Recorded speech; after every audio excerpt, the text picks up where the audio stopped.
Hoy vamos a trabajar el origen de la vida. Vamos a conversar sobre el origen de la vida, cómo inicia. Para que se origine un nuevo ser, se necesita de dos gametos, uno masculino y uno femenino. El masculino es el espermatozoide y el femenino es el óvulo. El óvulo lo produce el ovario. El óvulo tiene un núcleo y ese núcleo está rodeado de mucho citoplasma. Y el espermatozoide es el gameto masculino que tiene cabeza y flagelo. En su cabeza tiene el núcleo. Ambos gametos, tanto el femenino como el masculino, en ellos se encuentran las características de cada persona.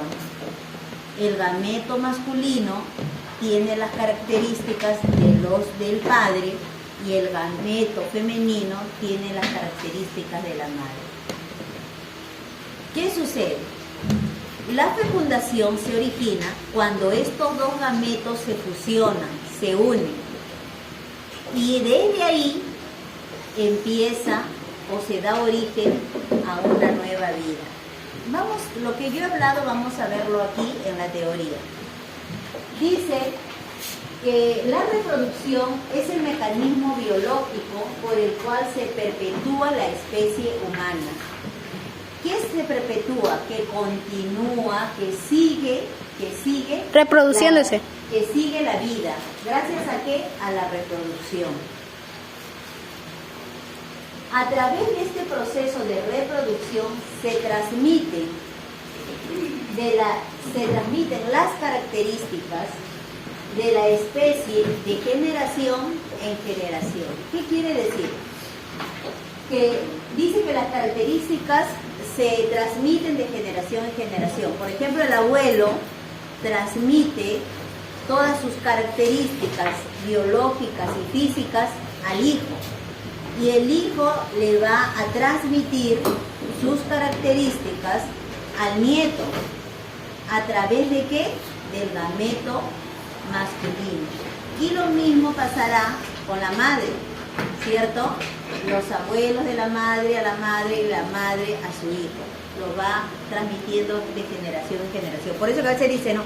Uy, se parece igualito al abuelo, que tiene los ojos del abuelo, que tiene el cabello de su papá, ¿no? Entonces, ¿por qué? Porque se va transmitiendo de generación en generación las características de las personas.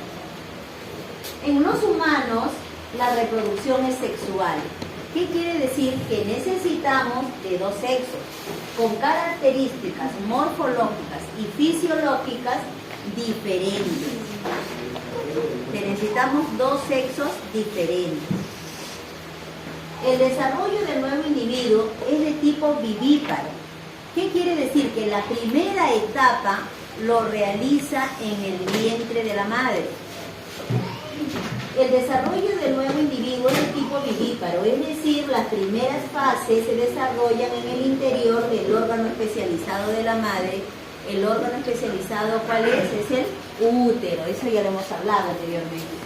La vida se inicia cuando se unen las dos células sexuales. Una es el espermatozoide, que es el masculino, el espermatozoide que es el masculino, y el óvulo que es el femenino. Cuando estas dos células sexuales se unen, se fusionan, se produce la fecundación. El espermatozoide es el gameto masculino que aporta la información genética al nuevo ser. Este espermatozoide está formado por la cabeza y el flagelo. En la cabeza se encuentra el núcleo. Es aquí donde se encuentran todas las características del padre que le va a transmitir al nuevo ser, a su hijo. Y el óvulo tiene núcleo y tiene bastante citoplasma. El óvulo es más grande que el espermatozoide. El óvulo es el gameto femenino producido por el ovario. y que contiene material genético de la madre. Ahí, en el óvulo, en el núcleo del óvulo, se encuentra toda la información genética de la madre, la cual le va a transmitir a su nuevo hijo. Uy, mira, tiene el color de su mamá. Mira que tiene la estatura de su mamá. Mira que tiene su cabello como su mamá, ¿no? ¿A cuántos de ustedes se parecen a su mamá, a su papá, a su abuelito? ¿Por qué? Porque las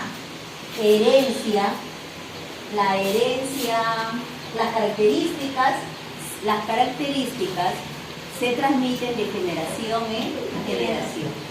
¿Cómo sucede? Vamos a hacer un dibujito por acá. Aquí tenemos a un óvulo, mientras que los espermatozoides que van a ir a fecundar son millones de espermatozoides. Pero de esos millones de espermatozoides, solo uno es el que va, generalmente, solo uno es el que va a ingresar solo la parte de la cabeza donde está la información genética, porque el flagelo le sirve para moverse, para avanzar, solo para avanzar, mientras que la información genética se encuentra en la cabeza. Una vez que ingresa, entonces cierra y ya el resto ya no puede ingresar en la mayoría de los casos, ¿no? Ya no puede ingresar, solo ingresa uno. Y es aquí donde se empieza a producir la vida, inicia la vida, y este proceso de unión del óvulo y el espermatozoide se llama fecundación, la unión de estas dos células sexuales. ¿Está claro? ¿Vemos un video, les parece? Sí.